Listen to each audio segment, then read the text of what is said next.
କିଛି ଦିନ ତଳେ ଜଙ୍ଗଲର ଚଢେଇ ମାନେ 10ମ ପରୀକ୍ଷା ଦେଇଥିଲେ। ଆଉ ଆଜି ସେମାନଙ୍କର ରେଜଲ୍ଟ ବାହାରିବ। ତେଣୁ ଚଢେଇ ମାନେ ସକାଳୁ ଉଠି ବହୁତ ମନ ଦୁଃଖରେ ବସିଥାନ୍ତି। ଆରେ ପୁଅ, ଆଜି ତ ତୋର ରେଜଲ୍ଟ ବାହାରିବ। ଆଉ ତୁ ଏଠି ଏମିତି ମନ ଦୁଃଖରେ କାହିଁକି ବସିଛୁ? ଯାଉନୁ ଗାଧେଇକି ଆସିବୁ। ଗାଧେଇକି ଆସିଲେ କଣ ଦିଟା ଖାଇଦେ ସ୍କୁଲକୁ ଯିବୁ। ହଁ ମା, ମୁଁ ଯାଉଛି। ହେଲେ ମା, ମୁଁ ଯଦି ପରୀକ୍ଷାରେ କମ୍ ମାର୍କ ରଖିଥାଏ ତାହେଲେ କଣ ତମେ ମତେ ରାଗିବ? ବର୍ଷ ସାରା ତ ସ୍କୁଲ ଟ୍ୟୁସନ ଗଲୁ, ଯେତେବେଳେ ଯାହା ମାଗିଲୁ ମୁଁ ତତେ ତାହା ଦେଲି।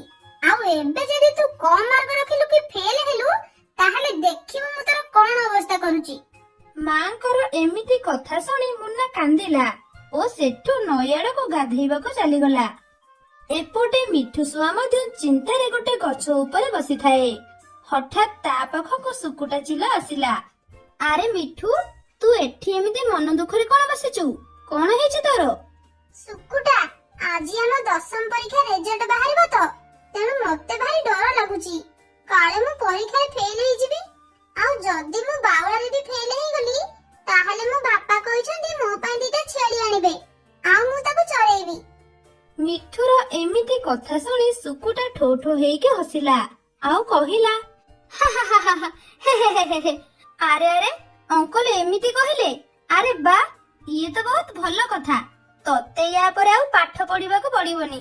ତୁ ଏଥର ଛେଳି ଚରେଇବୁ, ଆଉ ମୁଁ ତୋ ପାଖରେ ବସିବି। ତୁ ତ ମୋର ଭଲ ସାଙ୍ଗ ହେଇଛୁ। ଆଉ ମୋ ମନଟା ଦୁଃଖ, ଆଉ ତୁ ଏଠି ମୋ କଥା ଶୁଣି ହସୁଛୁ। ଯା ଏଠୁ, ମୁଁ ତୋ ସହ ଜମା କଥା ହେବିନି। ହେ ରାଗେନା, ମୁଁ ତତେ ଆଉ କିଛି କହିବିନି। ମୋ ସାଙ୍ଗଟା ପରା, ଆଉ ରାଗେନା। ଆସ ମୋ ସହ, ମୁଁ ତତେ ଗୋଟେ ଠାକୁରାଣୀଙ୍କ ପାଖକୁ ନେଇଯିବି। ଆଉ ତୁ ସେଠି ତାଙ୍କୁ ଯାହା ମାଗିବୁ ସେ ତ ସବୁ ମନସ୍କାମନା ପୂର୍ଣ୍ଣ କରିବେ। ସତରେ ଏମିତି ହେଇପାରିବ? ଚାଲ ଚାଲ, ମତେ ସେଠାକୁ ନେଇ ଚାଲ।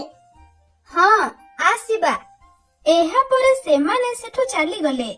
ଏପଟେ କେତେ ଚଢେଇ ମାନେ ଆସି ଗାଧେଇକି ଚାଲିଗଲାଣି, ହେଲେ ମୁନ୍ନା ସେମିତି ଗାଧଉଥାଏ।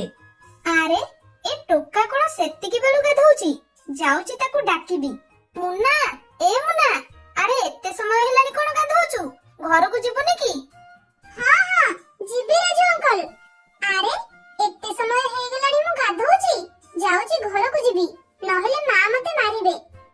ଏପଟେ ଶୁକୁଟା ଓ ମିଠୁ ଆସି ଗୋଟେ ଗୁମ୍ଫା ଭିତରେ ଥିବା ମା କାଳୀଙ୍କ ମନ୍ଦିରରେ ପହଞ୍ଚିଲେ। ମିଠୁ, ଏଠି ତୁ ଯାହା ମାଗିବୁ ତୁ ତା ପାଇବୁ।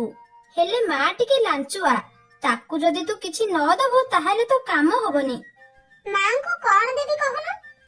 ତୁ ତାଙ୍କୁ କହ, ମା ଲୋ, ମୁଁ ତୁମକୁ ଗୋଟେ ବଡ ମନ୍ଦାର ମାଳ ଆଉ ମିଠା ମିଠା ଫଳ ଆଣି ଭୋଗ କରିବି। ଏମିତି କହିଲେ ମା ତୋ କଥା ରଖିବେ, ଆଉ ତୋ ମନବାଞ୍ଛା ପୂର୍ଣ୍ଣ ହେବ। ହଉ ଠିକ ଅଛି, ମୁଁ କହୁଛି। ଏମିତି କହି ମିଠୁ ମା କାଳୀଙ୍କୁ ହାତ ଯୋଡ଼ି ପ୍ରାର୍ଥନା କଲା ଆଉ ତାଙ୍କୁ ଶୁକୁଟା କହିଥିବା ସବୁ କଥା କହିଲା। ଶୁକୁଟା, ଚାଲ ଯିବା। ମୁଁ ଏଠୁ ଗଲେ ପୁଣି ସ୍କୁଲକୁ ଯିବି। ହଁ, ଚାଲ ଯିବା। ଏହା ପରେ ସେମାନେ ସେଠୁ ଚାଲି ଆସିଲେ। କିଛି ସମୟ ପରେ ସବୁ ପିଲା ସ୍କୁଲକୁ ଆସିଲେ। ଆଚ୍ଛା ପିଲେ, ଆଜି ତୁମର ରେଜଲ୍ଟ ବାହାରିବ। ଆଉ ରେଜଲ୍ଟ ଲେଖାଥିବା ପେପର ବି ମୋ ପାଖରେ ପହଞ୍ଚି ଯାଇଛି। ରେଜଲ୍ଟ ଶୁଣିବା ପୂର୍ବରୁ ମୋ କଥାକୁ ଧ୍ୟାନ ଦେଇକି ଶୁଣ। ଯେଉଁମାନେ ପରୀକ୍ଷାରେ କମ୍ ମାର୍କ ରଖିଥିବେ ସେମାନେ ସବୁ ଫେଲ ହେବେ। କିନ୍ତୁ ଏ ବର୍ଷ ନୂଆ ନିୟମ ଆସିଛି। ଯେଉଁମାନେ କମ୍ ମାର୍କ ରଖିଥିବେ ବା ଫେଲ ହେଇଥିବେ ସେମାନେ ଚାହିଁଲେ ଆଉ ଥରେ ପରୀକ୍ଷା ଦେଇପାରିବେ। ସାରଙ୍କ କଥା ଶୁଣି ସବୁ ପିଲା ଟିକେ ଆଶ୍ୱସ୍ତି ଅନୁଭବ କଲେ। ଏଥର ମୋର ଆଉ ଚିନ୍ତା ନାହିଁ। ମୁଁ ଏଥର ଫେଲ ହେଲେ ଆଉ ଥରେ ପରୀକ୍ଷା ଦେଇ ପାସ୍ ହେଇଯିବି। ଆଚ୍ଛା ପିଲେ, ଏଥର ରେଜଲ୍ଟ ପଢିବା। ଆଜ୍ଞା ସାର୍, କୁହନ୍ତୁ। ସର୍ବପ୍ରଥମେ ମୁଁ ଟିକିର ରେଜଲ୍ଟ କହୁଛି। ଟିକି, ତୁ ପରୀକ୍ଷାରେ ପ୍ରଥମ ହେଇଛୁ। ଟିକି ପ୍ରଥମ ହେବା କଥା ଶୁଣି ଖୁସିରେ ନାଚିଲା। ହୁରେ ହୁରେ, ମୁଁ ପ୍ରଥମ ହେଇଛି। ହା ହା ହା ହା। ଏ ମୂର୍ଖ, ଚୁପ୍ ହେଇକି ବସ।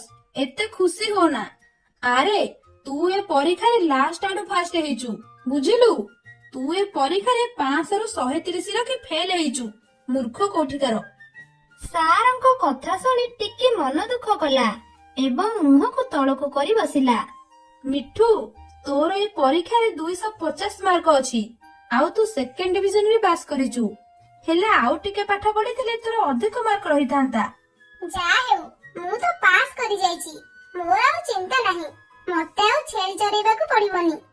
ମୁନ୍ନା, ତୋର ଏ ପରୀକ୍ଷାରେ 180 ମାର୍କ ଅଛି। ଆଉ ତୁ ମୁଣ୍ଡା ପାସ୍ ହେଇଛୁ, ବୁଝିଲୁ? ଆଉ ପିଙ୍କି, ତୁ ଏ ପରୀକ୍ଷାରେ 500ରୁ 450 ମାର୍କ ରଖି ପରୀକ୍ଷାରେ ପ୍ରଥମ ହେଇଛୁ। ଆରେ ମୁଁ ତ ବହୁତ କମ ମାର୍କ ରଖି ପରୀକ୍ଷାରେ ପାସ୍ ହେଇଛି। ମା ତ ଏକଥା ଜାଣିଲେ ମତେ ମାରିବେ। ହଉ ଛାଡ, ପାସ୍ ତ ହେଇଯାଇଛି ଆଉ। ପିଙ୍କି, ତୁ କାନ୍ଦୁଛୁ କଣ ପାଇଁ? କଣ ହେଇଛି ତୋର? ମୁନ୍ନା, ମୋର କମ ମାର୍କ ଅଛି, ସେଥିପାଇଁ ମୋ ମନ ଦୁଃଖ। ତୋର କମ ମାର୍କ କେମିତି ହେଲା? ତୁ ପରା 450 ମାର୍କ ରଖିଛୁ, ଆଉ ତୋର କମ ମାର୍କ ରହିଲା କେମିତି? ଆରେ ଇଏ ଝିଅ ମାନଙ୍କର ଟିକେ ଫୁଲେଇ ଦୋଷ ଅଛି। ଏତେ ମାର୍କ ରଖିକି ମିଛଟାରେ କାନ୍ଦୁଛି, କିନ୍ତୁ ଭିତରେ ଇଏ ବହୁତ ଖୁସି ଥିବ। ସେଇଆ ନୁହେଁ ତ ଆଉ କଣ?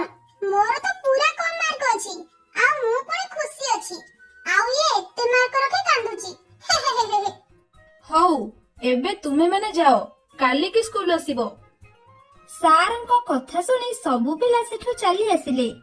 ମିଠୁର ବାଟରେ ସୁକୁଟା ସହ ଭେଟ ହେଲା। ସୁକୁଟା, ମୁଁ 250 ମାର୍କ ରଖି ପାସ୍ କରିଗଲି। ତୁ ଯଦି ପାସ୍ କରିଗଲୁ ତାହେଲେ ଚାଲ ଯିବା କାଳିମାଙ୍କ ପାଖକୁ। ତୁ ତାଙ୍କୁ ଯାହା ଦେବା କଥା କହିଥିଲୁ ତାଙ୍କୁ ଦେଇକି ଆସିବା। ହେ ଯା ଯା, କି ଦିଅ? ମୁଁ ତ ମୋ ଖାତାରେ ଠିକ ପାଠ କରିଥିଲି ବୋଲି ପାସ୍ କଲି। ମୁଁ କାହିଁକି ମାଗଣାଟାରେ ସେ କାଳିମାଙ୍କୁ ଭୋଗରାଗ ଦେବି? ଆରେ ତୁ ତ ବଡ ଠକ। ସକାଳେ କାନ୍ଦୁଥିଲୁ, ଆଉ ଏବେ ତୋର କାମ ସରିଗଲା ବୋଲି ତୁ ତ ନିଜ ରୂପକୁ ଚାଲି ଆସିଲୁ। ଛି ଛି ଛି ଛି। ଏ ମିଠୁ ମହା ଠକ। ରହ, ତତେ ଉଚିତ ସମୟରେ ଉଚିତ ଶିକ୍ଷା ଦେବି।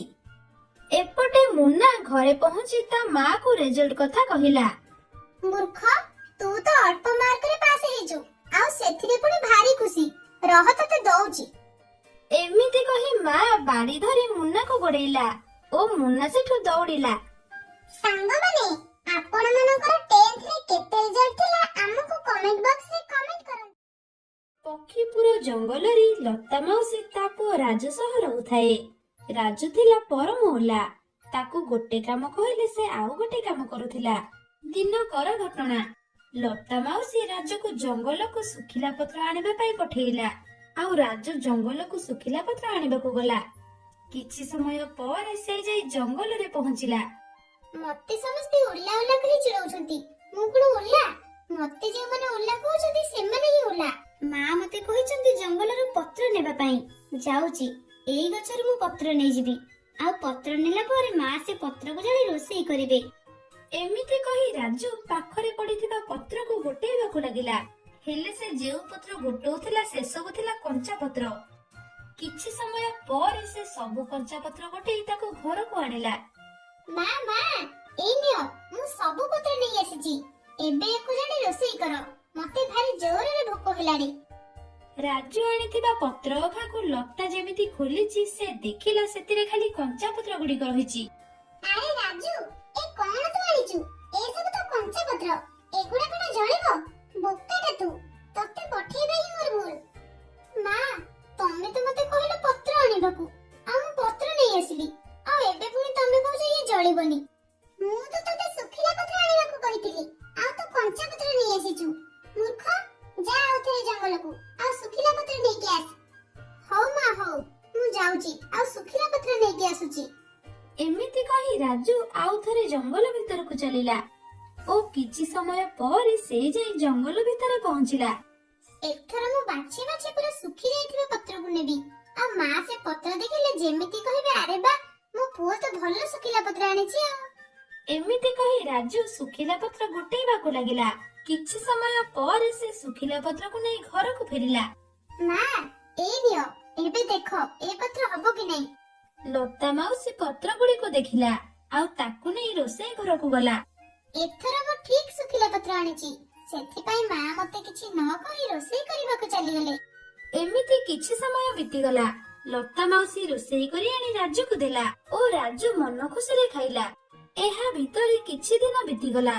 ଦିନେ ଲତା ମାଉସୀ ରାଜୁକୁ ଜଙ୍ଗଲରୁ ଶୁଖିଲା କାଠ ଆଣିବାକୁ କହିଲା। ପୁଅ, ଗଲୁ ଜଙ୍ଗଲରୁ ଶୁଖିଲା କାଠ କାଟିକି ଆଣିବୁ। ଆଗକୁ ବର୍ଷା ଦିନ ଅଛି ତ, ସେଥିପାଇଁ ଏବେଠୁ କାଠ ରଖିଦେଲେ ଆଉ ବର୍ଷା ଦିନ ପାଇଁ ଆମକୁ ଜାଳ ଅଭାବ ହେବ ନାହିଁ। ହଁ ମା, ମୁଁ ଯାଉଛି, ଜାଳ ନେଇ ଆସୁଛି। ଆଚ୍ଛା ମା, ମତେ ସେ କୁରାଢି ଦେଲୁ, ଯେଉଁଥିରେ ବେଶୀ ସିଧାରେ ଅଛି। ଦଉଛି ରହ। ଏହାପରେ ଲତା ମାଉସୀ ରାଜୁକୁ କୁରାଢି ଦେଲା ଓ ରାଜୁ କୁରାଢି ନେଇ ଜଙ୍ଗଲ ଭିତରକୁ ଚାଲିଲା। ଆଜି ମୁଁ ବହୁତ କାଠ କାଟିବି ଆଉ ସବୁ କାଠ ନେଇ ଘରେ ରଖିଦେବି, ଯେମିତି ବର୍ଷା ଦିନକୁ ଆମକୁ ଆଉ ହଇରାଣ ହେବାକୁ ପଡିବନି। ହେଲେ ମତେ ଏବେ ଶୁଖିଲା କାଠ କୋଉଠୁ ମିଳିବ? ହଁ, ଯାଉଛି ଜଙ୍ଗଲର ପୁରା ଭିତରକୁ ଚାଲିଯିବି ଆଉ ସେଠୁ ଶୁଖିଲା କାଠ କାଟିବି।